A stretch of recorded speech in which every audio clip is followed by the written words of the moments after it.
Hello, and welcome to Module 2 for the residency course, Management of Head, Neck, and Upper Thoracic Conditions. This module we will primarily cover the treatment-based classification system for patients with neck disorders. We will discuss the development of this classification system, how it's progressed over the years, and how to best apply this to the patients that you see in front of you every day.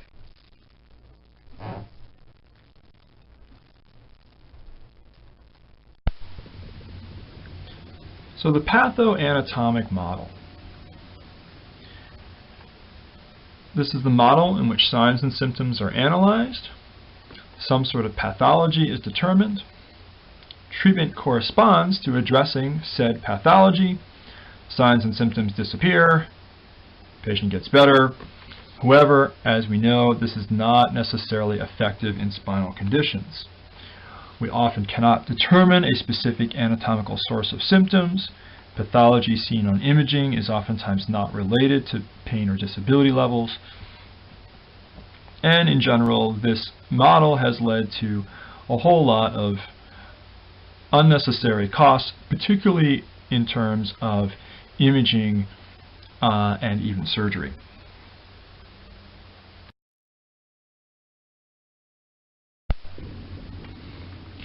The treatment-based classification concept is to use information from the history and physical examination to categorize patients according to which treatment approach they're likely to benefit from, rather than from which pathoanatomical concept we believe is directly causing their symptoms. It's a little bit different approach than what is typically taught, particularly in the medical community. So, within the treatment-based classification system, our first decision is always, does this patient belong in PT or not? And essentially the concept is, does this patient need PT only? Should they be referred out? Or maybe is it some sort of combination? And we consider this with red and yellow flags. So, is it a yellow flag? Is it a caution? Do we need to maybe think about additional practitioners? Or is it a red flag? Are they sent off the PT field and need to go elsewhere?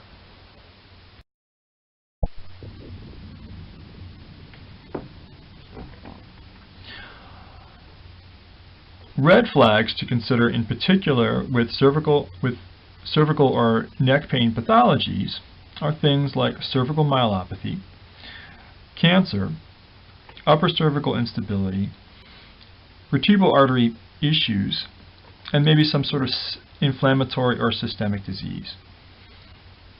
Here is a list of the common signs and symptoms to be looking for.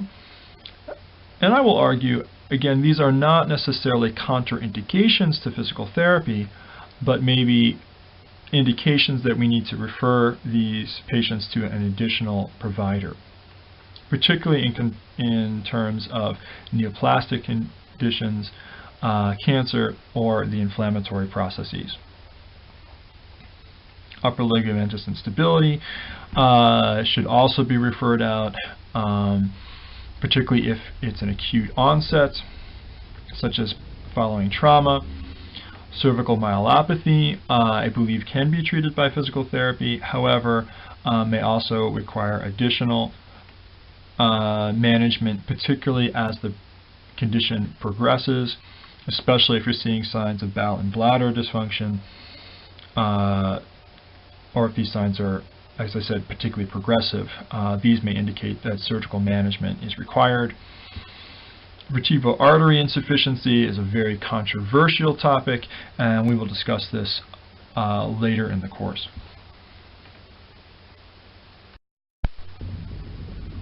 Yellow flags. These are things to consider. They will particularly have significant implications as far as prognosis is concerned. And again, do we need to refer these patients to additional services? Oftentimes, I'm considering with yellow flags, does this person require some sort of psychologic or counseling intervention in addition to physical therapy management. These are oftentimes looking at concepts regarding fear avoidance as well as depression. Also looking at the other risk factors that we know are related to a poor prognosis. For example, smoking, high substance abuse, whether that's alcohol, illicit drugs, or prescribed drugs, extended bed rest. These things are oftentimes factors that are modifiable.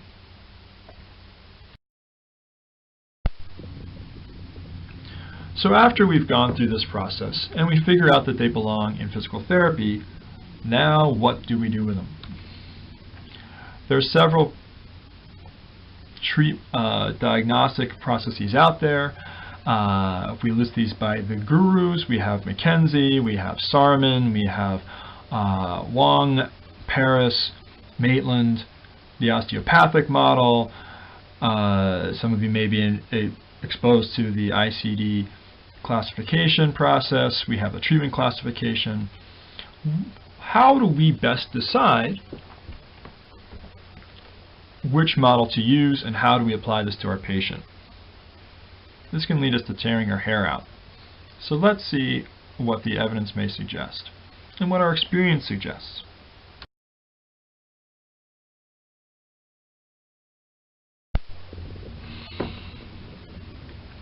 So in my training, I did my manual therapy training through the University of St. Augustine.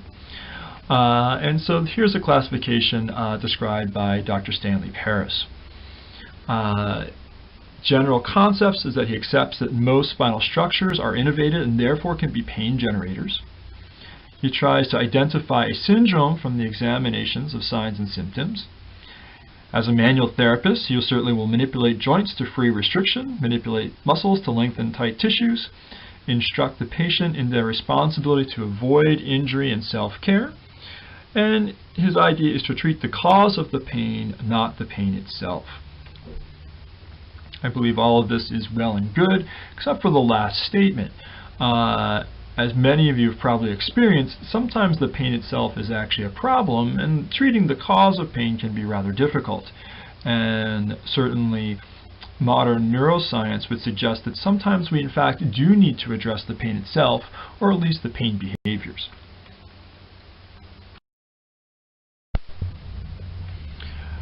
Paris has these different classifications that you can see on the screen. In studying for my manual therapy test, I often found that these different classifications led to similar treatment principles. For example, facet dysfunction would be manipulated. A positional fault would be manipulated. Oftentimes we might manipulate individuals with headaches or entrapment neuropathies or lateral foraminal stenosis. It became very difficult for me to keep all these together. I'm apparently just not as bright as Dr. Paris is. I found many of my students to also have difficulty with this, so I started looking for other classifications. Also, with all due respect to Dr. Paris, there is no direct evidence to suggest that this particular classification improves outcomes.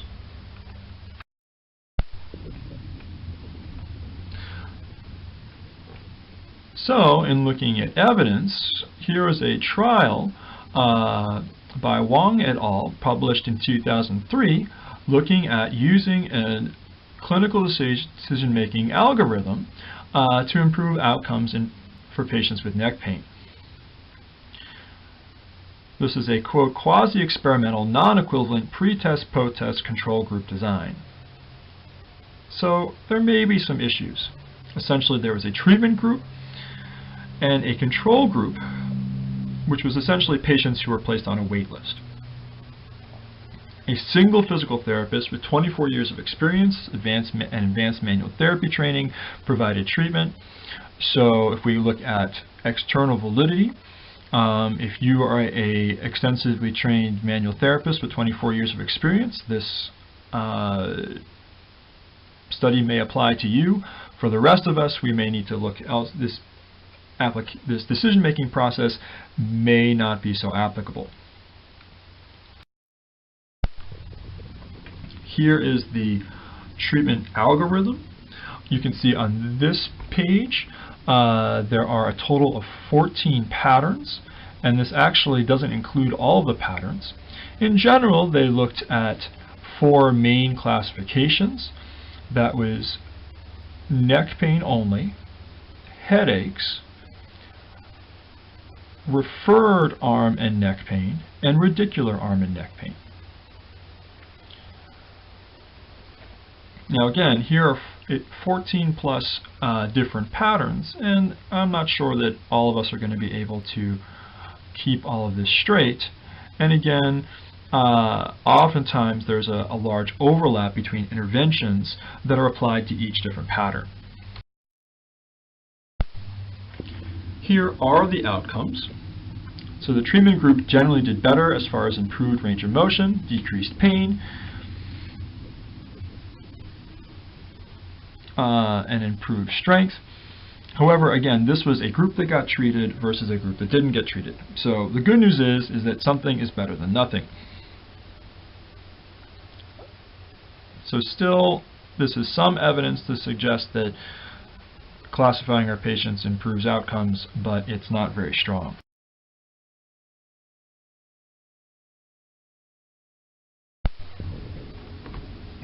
So in 2004,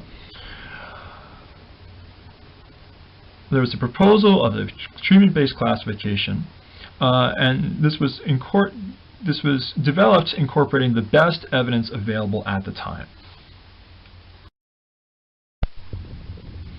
Here they came up with 5 categories: mobility, centralization, pain control, reduced headache, conditioning, and increased exercise tolerance, and pain control. At this point, I felt much happier. I felt I could keep track of 5 different categories.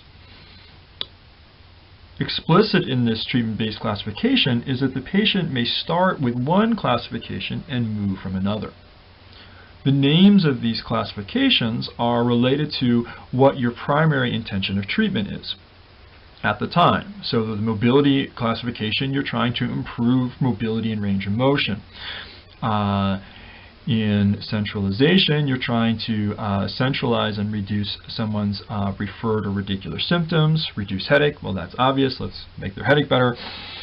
Conditioning and increase exercise tolerance. This is basically improving cervical spine strength and endurance, in some ways similar to the stabilization category from the lumbar spine classification system. The pain control classification was sort of related to that person who comes in and you can barely touch, and what is recommended to get these patients under control so that we can then move them into a different classification. Some of these same researchers in 2008 published clinical guidelines, and they linked these to the International Classification of Functioning Disability and Health. So this is essentially the orthopedic section of the American Physical Therapy Association's recommendation for treatment of neck pain. They used concepts from the previously published treatment-based classification system, but then expanded on them based on new evidence. As we'll present these, it may be interesting to look at how did things progress from 2004 to 2008. In these orthosection guidelines, they now have 4 classifications. Again, my simple mind was much happier because now I only have to remember 4 things instead of 5, which is a whole lot better than 14. We have neck pain with mobility deficits, neck pain with headache, neck pain with movement and coordination impairments. Notice how this sounds a little bit different than the increased exercise tolerance from the previous classification. And then we have neck pain with radiating pain. They eliminated the pain control classification because oftentimes with pain control we may be trying to do some range of motion activities or some mobilization activities that could help control their symptoms.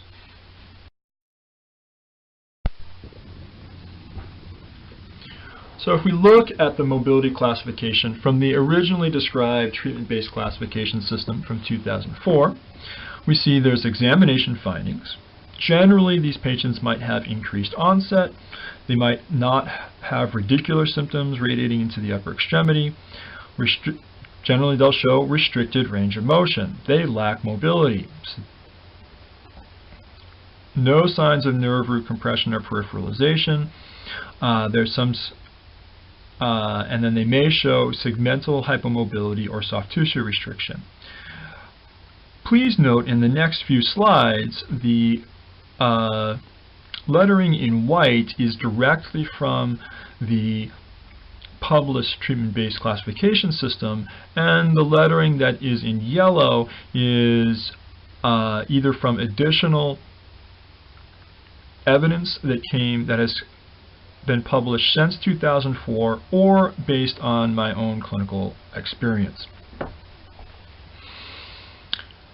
So the interventions for individuals in the mobility classification system described in 2004 were cervical and thoracic mobilization and or manipulation and range of motion exercises.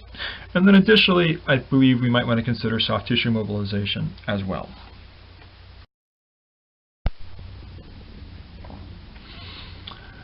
Here is the 2008 version, again where we have what symptoms might be unilateral neck pain.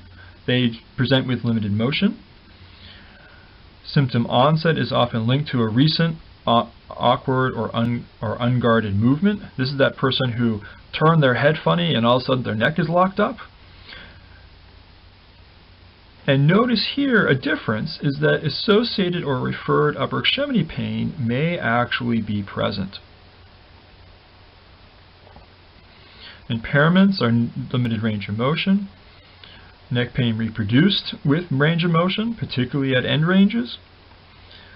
We'll see restrictions in cervical and thoracic segmental mobility. And neck-related upper arm pain may be produced with provocation testing of these segments.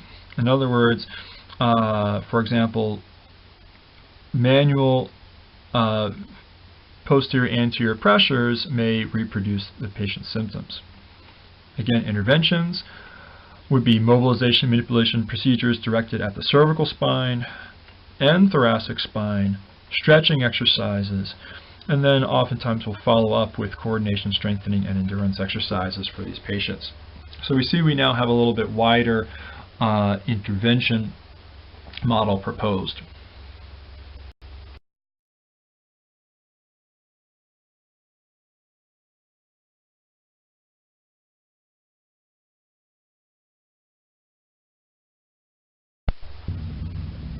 Moving on to the centralization classification.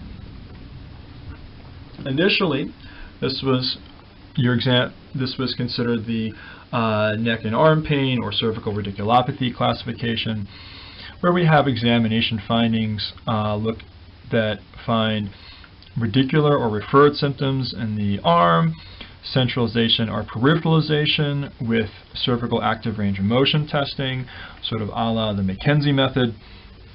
Signs of nerve root compression, such as a positive Sperling's test, changes in myotomal strength, reflex changes. They come in with a diagnosis of cervical radiculopathy, thank you very much. And also added here was they might present with a positive upper limb neurodynamic test. Interventions recommended at that time were traction and repeated movements to centralize symptoms, again a la McKenzie. Additional things to consider would be, again, cervical or thoracic mobilization and manipulation, neuromobilization techniques, and particularly incorporating deep neck flexor strengthening.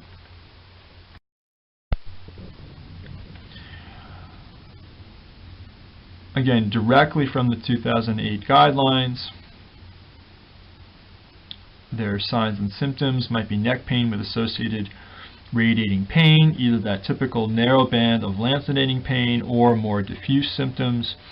They may also present with paresthesias, numbness, and weakness. Their pain may be reproduced with a Sperling's test, upper limb neurodynamic testing. Neck and arm-related pain may be relieved with cervical distraction, and they may again have those signs of nerve root compression, such as upper extremity sensory, strength, or reflex deficits. Notice here the recommended treatments have changed a little bit. We now have upper quarter and neural mobilization procedures. We have traction, and we have thoracic mobilization and manipulation. Notice here how the repeated motions to centralize symptoms have disappeared. Essentially, what this means is that there is better evidence for sort of that repeated motion a la McKenzie approach for lumbar conditions than there is for cervical conditions. Essentially, these guys are calling this sort of the neck and arm pain classification, and we now provide them a package of treatment.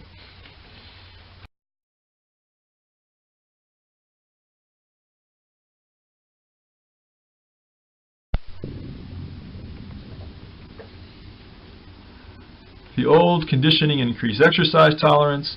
Generally, these are individuals with lower pain and disability ratings than, for example, the mobility or radiculopathy category. They generally have more chronic symptoms. They will generally not have signs of nerve root compression or centralization or peripheralization. They may present with segmental hypermobility and will oftentimes present with poor strength and endurance of the deep neck flexors and scapular stabilizers. Essentially, the idea with treatment is improve strength and endurance of the neck and upper quarter, some general aerobic conditioning. I would add here to focus on deep neck flexor strengthening and adequate postural control. So if we look at how this progressed, again, their typical signs and symptoms are going to be neck pain, and here they do describe with possible referred upper extremity symptoms. These conditions may oftentimes be linked to some sort of preceding trauma, specifically whiplash, and these are oftentimes, again, individuals with chronic symptoms. As far as physical impairments, you will see strength, endurance, and coordination deficits. Notice here the addition of coordination as a focus. Neck pain with mid-range motion that worsens with end range. In other words, it just doesn't hurt at the end range, it hurts in the middle. Neck and upper extremity symptoms may be produced with provocation of the involved segments.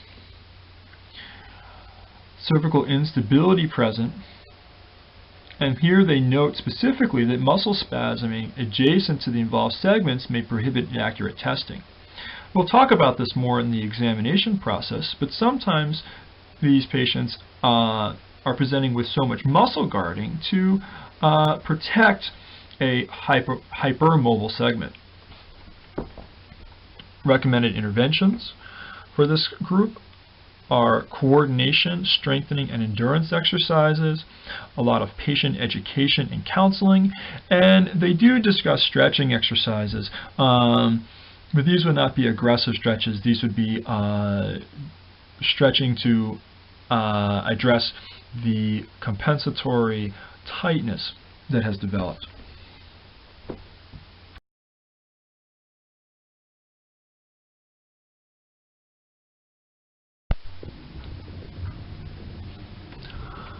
Reduced headache classification. Again, in 2004, this was originally described as unilateral headaches preceded by neck pain. They may have headaches triggered by neck movement or position, elicited by examination of the neck. In other words, you can reproduce their symptoms in the clinic. We may particularly see dysfunction of the upper cervical segments, typically anywhere from the occiput to approximately C4. Other things to consider would be trigger points in the upper quarter musculature. Interventions would be cervical mobilization and manipulation, strengthening of the neck and upper quarter, postural education. Additionally, we may also want to consider soft tissue mobilization or trigger point techniques, and also relaxation. In other words, managing stress. The updated concepts regarding neck pain with headaches. Again, we're looking at oftentimes unilateral neck pain and associated headaches.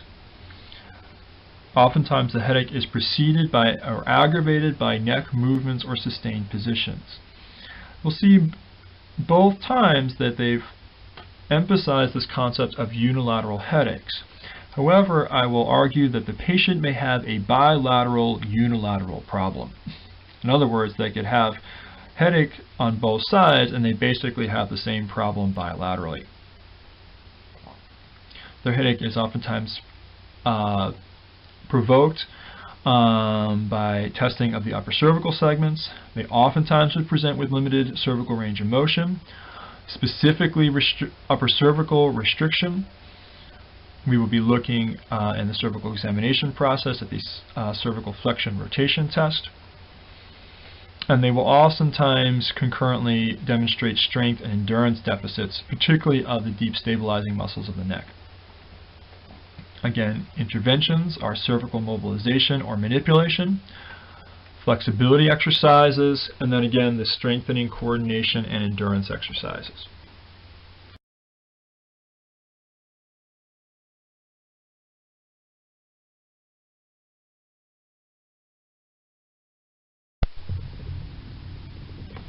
Pain control classification. This is essentially that patient who comes in and they just hurt, period. Oftentimes their examination is such that you can't really do much with them because their pain and disability levels are so high. And so how do we get this person to move forward, hopefully into other classifications? Oftentimes it's very recent onset. Usually this is the acute whiplash patient. They may have symptoms referred into the upper quarter, sometimes even into the lower quarter. They oftentimes can't tolerate anything. This is the person, if you look at them funny, they start hurting more. There is evidence that these individuals are oftentimes going to be sensitive to any sort of neurodynamic testing. This would include upper quarter neurodynamic testing, as well as things possibly like a slump test. Interventions essentially get them to start moving gently. So gentle active range of motion within their pain tolerance.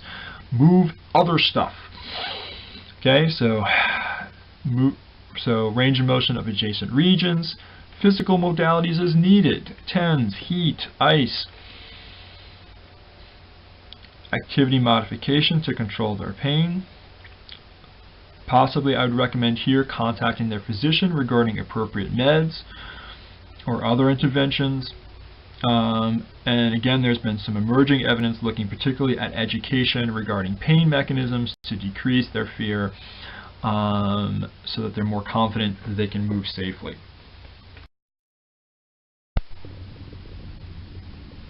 So the big question is, does this model actually improve outcomes?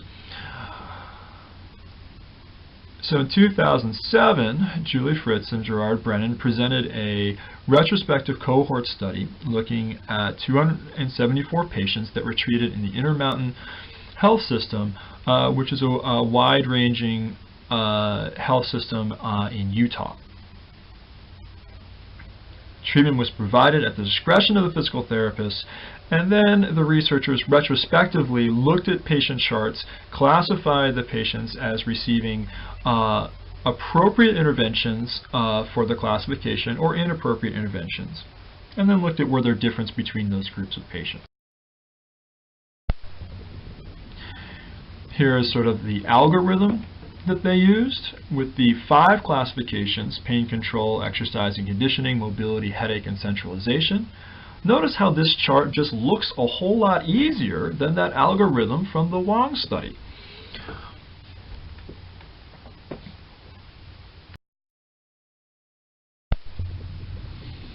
Here are the characteristics between the patients receiving matched treatments versus those not receiving matched treatments. They had similar age, in their mid-40s. 70% of these individuals were women. They had similar onset and duration of symptoms. They started with similar disability and pain ratings. However, following treatment, now they start to look different. Individuals who received matched treatments had much greater improvements in the neck disability and pain rating scales, and a much higher percentage of individuals who received matched treatments achieved the minimal detectable change on the neck disability index.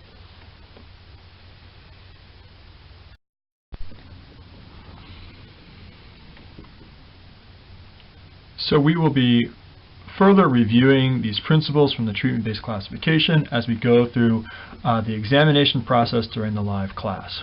I encourage you to review the articles assigned regarding treatment-based classification. And if you have, as I said, if you have any questions, we'll be sure to address those in the live course.